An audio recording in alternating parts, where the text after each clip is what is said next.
Welcome back to my channel. It's Poe. What up, guys?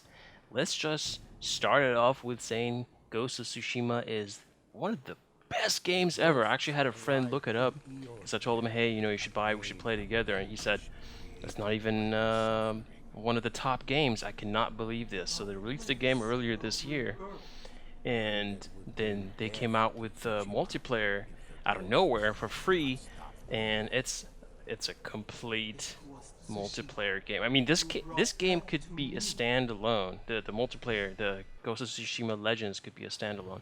Anyway, so I thought I'd take you through the raid. I know there's other videos out there, and I wanted to do a couple things all at once. So let's go through the first chapter, and let me show you where all the Oni treasures are. The first chapter is super easy. The second one is hectic as hell. So the first one, and by the way, all of them, none of them you can match make with rando. So you do need to be playing. If you do need to go do that. But if you do need to be playing survival and the story and stuff, get yourself to 105 and above. And and as you're doing that, you're gonna make friends, and or you're gonna have friends that you can convince to get on this game because it's a badass game. Maybe you can use this video for that. Ha! Anyway, so this is the first one in the first area that you'll have to kill the enemies by the pods. You can just ignore that.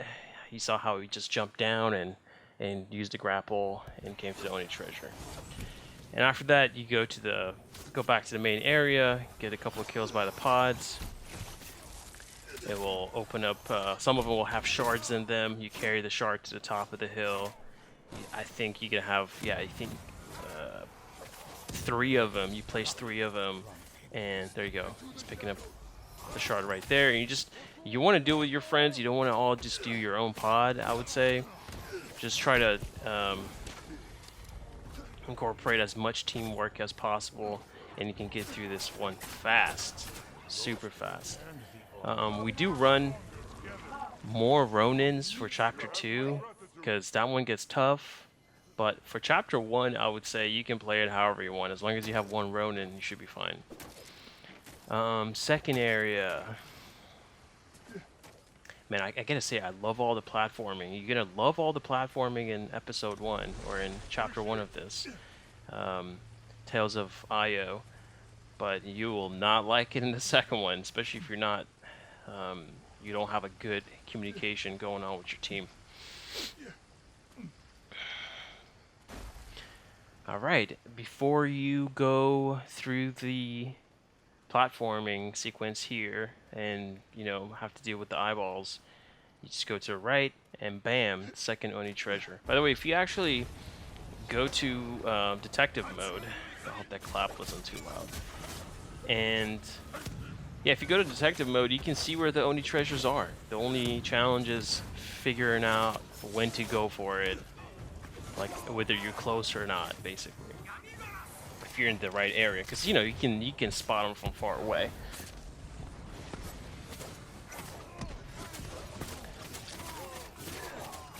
Very nice. No problem. Easy. By the way, the Oni treasures are the only way you're gonna have this first chapter challenging. Otherwise, it's super easy. It might take you a while, but it is super easy.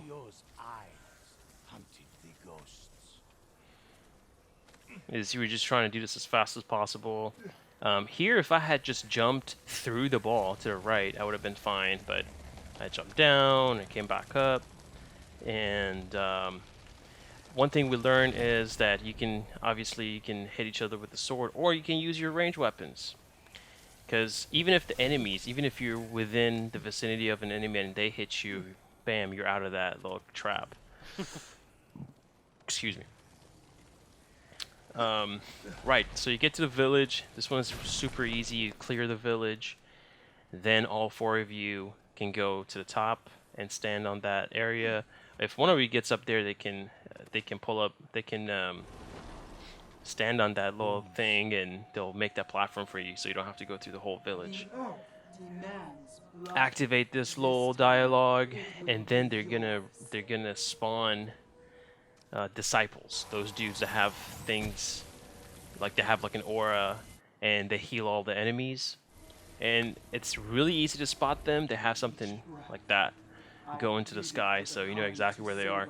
The only thing with that is that I don't have footage of right now, is that when you do kill the disciples, it will give you like a soul potency or whatever, and that will drop. So you want to make it back to the top of the hill and get that blood into that door.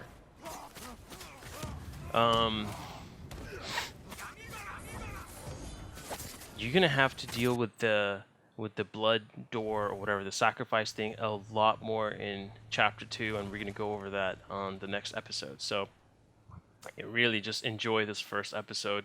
It's super fun. This platforming here,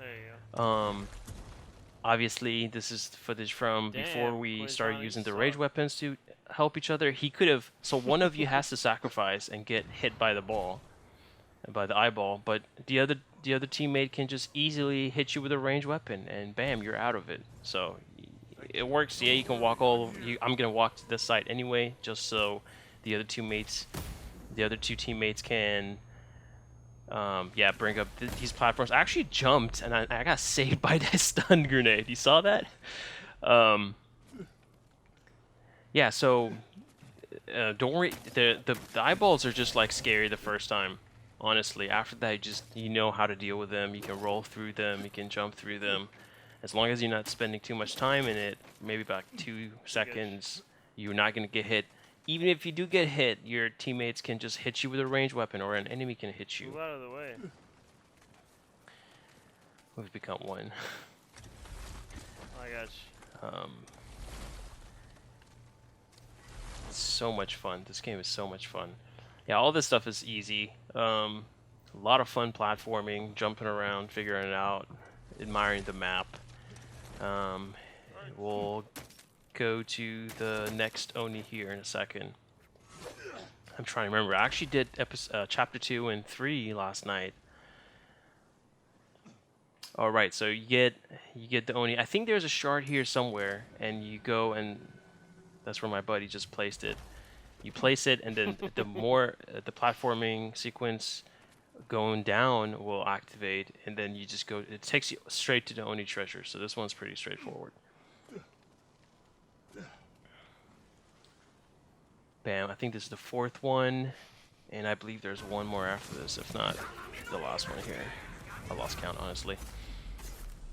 With the Ronin, at least one of you needs to have the heals over 8 seconds technique, but if one of you has the ignite on, that's actually pretty helpful too.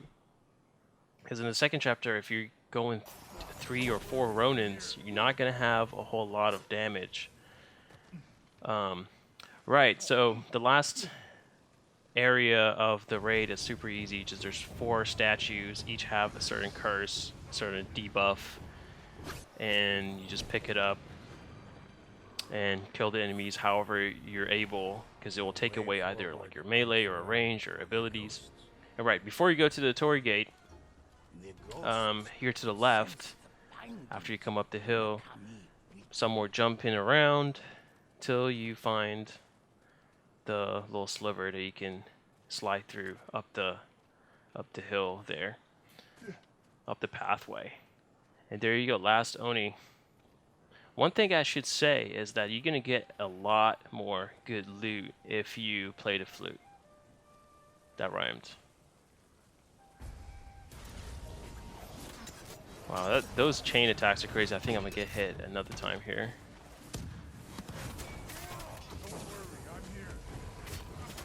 Oh, bring a lot of smoke.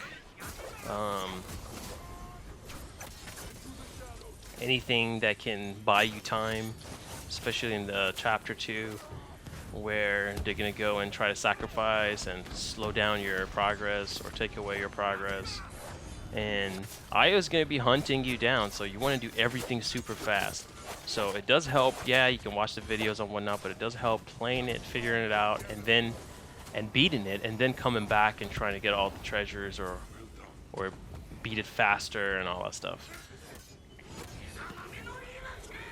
All right, there we have it. That's all for today. Like I said, this first chapter is super easy. Hope you enjoyed it. Please like, comment, Okay. subscribe, and share. That means a lot to me. Hope to see you back soon. Thank you.